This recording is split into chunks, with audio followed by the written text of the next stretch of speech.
منصور بھائی وہ کہتے ہیں کہ آپ فوج پر سیاست کیوں کرتے ہیں؟ آپ سیاست کرنی ہے پاکستان کے پولیٹیکل ایشوز پر سیاست کریں، آپ سیاست کرنی ہے آپ نون کو ٹارگٹ کریں، نواز شریف کو ٹارگٹ کریں، زرداری کو ٹارگٹ کریں، پارلیمان کو ٹارگٹ کریں، آپ فیلڈ مارشل عاصم منیر کو اور فوج کو ٹارگٹ کرتے ہیں، obsessed ہیں ود آرمی۔ دیکھیے میرے خیال میں اس کی ایک بہت بڑی وجہ یہ ٹھیک ہے یا غلط ہے، میں اس ڈیبیٹ میں بھی بعد میں جاؤں گا، بعد میں بات کر لیں گے۔ اصل بات یہ ہے کہ ان کو اس بات کا پتہ ہے کہ پاکستان کی پولیٹیکل ڈائنامکس جو ہیں وہ جاتی ہی اس طرف ہیں، وہ وہیں سے آتی ہیں۔ نواز شریف صاحب یا مریم نواز صاحبہ جب پی ڈی ایم تھی تو وہ کیا کہا کرتے تھے؟ مولانا فضل الرحمان صاحب کیا کہتے تھے؟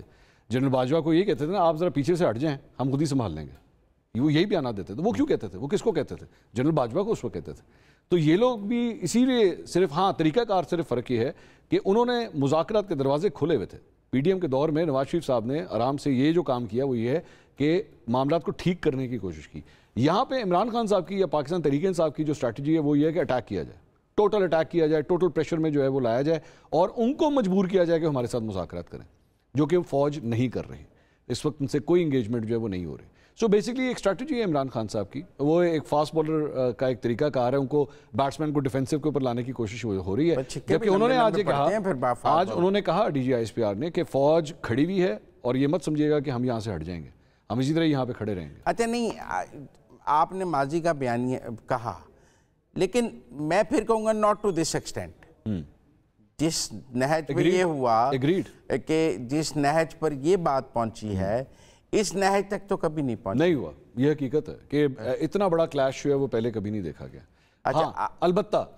ذوالفقار علی بھٹو صاحب والا وہ جو ایک دور تھا جب ان کو پھانسی دی گئی تھی اور پاکستان پیپلز پارٹی نے اس کے بعد وہ 10 سال ضیاء الحق صاحب والے جو گزارے تھے وہ بھی بہت ٹف تھے۔ تب انہوں نے المرتضیٰ بنائی نا، المرتضیٰ بھی بنائی، کارکنوں کو کوڑے سر عام مارے گئے، کال کوٹھریوں کے اندر ڈالا گیا، وہ ماشاء اللہ تھا۔ آج دیکھیں اس وقت آپ میری بات سنیں، آپ اس کو کمپیئر اس لیے نہیں کر سکتے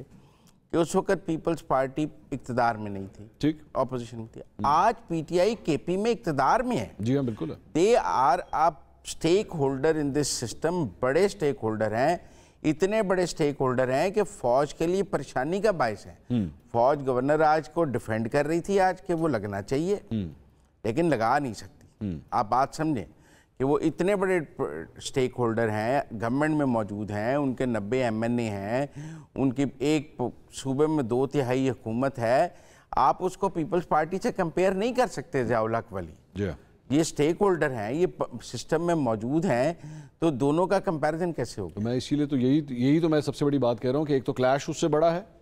اور دوسرا معاملہ اس سے بھی زیادہ گمبھیر اس لیے ہے کیونکہ ڈیموکریسی کے اندر ان کی روٹس بیٹھی ہوئی ہیں، پارلیمنٹیرینز بیٹھے ہوئے ہیں۔ اب جس کے پاس 2/3 میجورٹی ہو ایک صوبے کی، میں نے اسی لیے تو کہا تھا کہ آپ نے سفر کا آغاز کر دیا ہے لیکن عوام کو بھی کنونس کرنا ہے۔ سب سے امپورٹنٹ بات یہ ہے کہ اس عوام کو، خیبر پختونخوا کی چلے عوام کو یا ایون پنجاب کی عوام کو، جہاں جہاں ان کا پارلیمنٹیرین بیٹھا ہوا ہے، سیٹیں لے کر آیا ہوا ہے، جیت کے آیا ہوا ہے، آپ نے اس کو کنونس کرنا ہے سارے معاملے کو۔ گورنر آج پہ سوال ہوئے، بالکل ہوئے، وہ ڈیفینڈ کر رہے تھے کہ لگنا چاہیے، وہ ڈیفینڈ تو میں نہیں کر سکتا لیکن کیس بلڈ اپ کر رہے تھے کہ لگ سکتا ہے، لگنا چاہیے۔ ہاں آپ میری بات، جب وہ نیشنل ایکشن پلان کے نکات پڑھ کے ہمیں سنا اس کے اوپر عمل نہیں ہو رہا، 5 نمبر نکات پڑھیں، 4 نمبر نکات پڑھیں اور کہہ رہے تھے کہ یہ کام تو پروونشل گورنمنٹ نے کرنا ہے اور وہ نہیں کر رہی ہے، تو دس مینز کہ وہ بلیو کر رہے تھے کہ اگر کے پی میں دہشت گردی ختم کرنی ہے تو موجودہ صوبائی حکومت کے ہوتے ہوئے نہیں ہو سکتی۔ ان کا بھی مجھے یہ موقف لگا کہ جب تک اس صوبائی حکومت کو ہم ختم نہیں کرتے تب تک ہم دہشت گردی کی جنگ نہیں جیت سکتے۔ اب اس کا ایک فلپ سائڈ کی طرف بھی آ جائیے نا کہ اگر خیبر پختونخوا میں چلیں آپ پاکستان تحریک انصاف کی گورنمنٹ کو ہٹا دیتے ہیں، گورنر راج وہاں پہ لگا دیتے ہیں، کون سی دوسری سیاسی جماعت جو نمبر 2 ہو یا نمبر 3 ہو وہ آ کے آپ کے اس فیصلے کے ساتھ آ کے کھڑے ہونے کے لیے تیار؟ نہ آپ کے ساتھ این پی کھڑا ہے، نہ جے یو آئی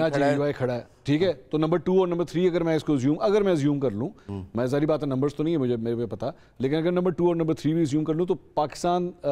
کی ایک بڑے صوبے کی 3 سیاسی جماعتیں اس گورنر راج کے خلاف کھڑی ہوئی ہیں، جس میں پاکستان تحریک انصاف ٹاپ کے اوپر ہے 2/3 میجورٹی کے ساتھ۔ کیا آپ وہاں کے عوام کو جو ہے وہ کیا ایلینیٹ نہیں کریں گے جب اگر یہ سٹیپ اٹھا لیا جاتا؟ سو یہ وہ کمپلیکیشن ہے جس میں اچھا دوسری بات یہ جو کنسرنز ہیں D G I S P R کے کنسرن دہشت گردی کو لے کے، وہاں پہ انتہا پسندی کو لے کے، منشیات کو لے کے، اسمگلنگ کو لے کے، کراس بارڈر ٹیررزم کو لے کے، وہ بھی غلط نہیں ہے، but you have a political leadership جو آپ کے ساتھ کوپریٹ کرنے کو تیار وہ کہہ رہے ہیں کہ وہ پارٹی جو ہے وہ دہشت گردوں سے بات کرنے کا کہہ رہی ہے، ہم دہشت گردوں سے بات کرنے کے لیے تیار نہیں ہیں، تو ڈیڈ لاک تو یہاں موجود ہے نا۔ وہ کہتے ہیں وہ ٹی ٹی پی کا دفتر پشاور میں کھولنا چاہتے ہیں،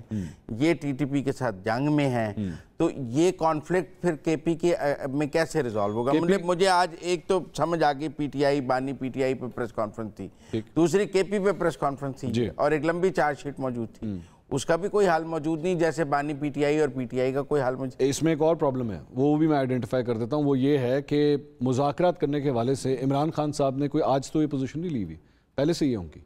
آج سے 5 سال 10 سال وہ ہمیشہ یہی کہتے رہے کہ ان سے مذاکرات ہونے چاہیے، ان کے اگینسٹ آپریشن نہیں ہونا چاہیے، اور وہیں کی عوام نے اسی بیانیے کے ساتھ ان لوگوں کو ووٹ بھی دیا۔ تو کیا یہ کہا جا سکتا ہے کہ کے پی کی عوام جو ہے وہ بھی ایکچولی مذاکرات کے ہی حق میں، کہ وہ بھی چاہتی ہے کہ مذاکراتی ہوں؟ کیونکہ پارلیمان کی نمائندگی کی بھی تھوڑی دیر پہلے بات ہو رہی تھی نا، تو پارلیمان کی نمائندگی تو 2/3 پی ٹی آئی کے پاس ہے، تو کیا کے پی کے عوام بھی یہی چاہتے ہیں کہ ایکچولی مذاکراتی ہوں؟ کے پی کے عوام دہشت گردی کا خاتمہ بھی چاہتے ہیں، وہ خاتمہ بھی چاہتے ہیں، لیکن کیا مذاکرات کے ذریعے چاہتے ہیں یا آپریشنز کے ذریعے چاہتے ہیں؟ سوال یہ ہے نا، سب سے بڑا سوال یہ ہے۔ سو معاملہ کمپلیکس بہت ہے، میں یہ کہہ رہا ہوں، اگر کیس دیکھا جائے آپریشنز کے حوالے سے تو وہ بھی بڑا ویلڈ بنتا ہے، کیونکہ اب تک کچھ ہوا نہیں ہے۔ D G I S P R کا ایکچولی جو کم از کم میں جو ایک پوائنٹ آف ویو سمجھا ہوں نا، وہ یہ ہے کہ جی آپ ان کو اس لیے سپورٹ کر رہے ہیں کیونکہ یہ آپ کو پولیٹیکلی پھر سپورٹ کرتے ہیں، جہاں پہ آپ جا کے کیمپیننگ کرتے ہیں وہاں کوئی اور کیمپیننگ نہیں کر سکتا ان لوگوں کے ڈر سے۔ آپ پچھلی پریس کانفرنس میں نہیں تھے جو 25 نومبر کو ہوئی، اس میں انہوں نے کہا کہ کے پی کی تمام سیاسی جماعتوں کی قیادت کو نشانہ بنایا گیا ہے سوائے پی ٹی آئی کے۔ اگر کوئی سیف ہیون ہے ٹی ٹی پی کے پاس تو وہ پی ٹی آئی ہے، اور پی ٹی آئی کا safe haven T T P ہے۔ وہ کہتے ہیں آج تک پی ٹی آئی کے ایک بھی رہنما کو ٹارگٹ نہیں کیا گیا کیونکہ وہ ان کو اپنا ایلائی سمجھتے ہیں، آئیڈیالوجیکلی سپورٹ بھی کرتے ہیں۔ ہاں، تو وہ کہتے ہیں وہ ایلائی سمجھتے ہیں، وہ کہتے ہیں اے این پی کو نشانہ ہے، جے یو آئی ایف کو نشانہ ہے، شیرپاؤ کو نشانہ ہے، وہ امیر مقام کو نشانہ بنایا گیا ہے، مسلم لیگ نون کو نشانہ بنایا گیا۔ وہ کہتے ہیں سب سیاسی جماعتوں کو کے پی میں دہشت گردی کا سامنا ہے، نہیں ہے تو پی ٹی آئی کو نہیں ہے، صلح ہے تو پی ٹی آئی کی دہشت گردوں سے۔ اور میرے خیال میں ان جماعتوں کی جانب سے 1 منٹ کے لیے گراؤنڈ ریالٹی کو دیکھتے ہوئے یہ بات بھی ذہن میں رکھنی چاہیے کہ وہ خود بھی آپریشنز کی حمایت میں پبلک پوزیشن لینے سے تھوڑا سا کتراتے بھی ہیں، کیونکہ ان کو پتہ ہے کہ اگر ہم نے پبلک پوزیشنز لیں تو ہم خود ٹارگٹس میں وہ ڈرتے ہیں نا، وہ ڈرتے ہیں، ان کا اور اس میں کوئی بری بات نہیں ہے، ایک خوف کا عالم ہے۔ اور دیکھیں میں ہمیشہ یہ بات کہتا ہوں کہ اگر ایک ہیومن بینگ، اگر یہ ایک انسان کہتا ہے کہ بھائی مجھے ڈر رہا ہے، مجھے اپنے بچوں کے لیے ڈر ہے، اپنے ماں باپ کے لیے ڈر ہے کہ میرے پہ اٹیک ہوگا، تو آپ تو اسے پروٹیکشن نہیں دے سکتے۔ اگر وہ اس کے اوپر ایک پوزیشن لیتا ہے اور وہ کہتا ہے کہ نہیں جی پھر آپریشن نہیں ہونے چاہیے کیونکہ وہ ڈرا ہوا ہے، یہ بھی تو دیکھیں نا، تو وہ کیا کرے؟ ریاست اس کے خوف میں آپریشن بند کر دے یا آپریشن جاری رکھے، یہ سمجھتے ہوئے کہ اس کا موقف ایک وکٹم کے طور پہ خوف میں ہے۔ ریاست اس بات کا فیصلہ کر لے کہ اگر ہم نے اب آپریشن کرنا ہے نا تو اس کو ہم نے کمپلیٹ بھی کرنا ہے۔ ریاست نے ماضی کے اندر آپریشن مذاکرات کر کے وہاں کی عوام جو ہے وہ یہ سمجھتی ہے کہ ہمارے ساتھ زیادتی ہوتی ہے، آپ اب ایک فیصلہ ہی نہیں کر پاتے۔ کبھی آپ ان کو اٹھا کے جو ہے سوات کے مین چوک تک اٹھا کے لے آتے ہیں کہ جناب کچھ نہیں ہوتا، یہ یہاں پہ جو بھی نفاذ کرنا چاہتے ہیں شریعت کا ان کو کرنے دیں، پھر فیصلہ ہوتا ہے نہیں یہ تو بہت غلط ہو گیا، اب ہم نے ان کے خلاف آپریشن کرنا ہے۔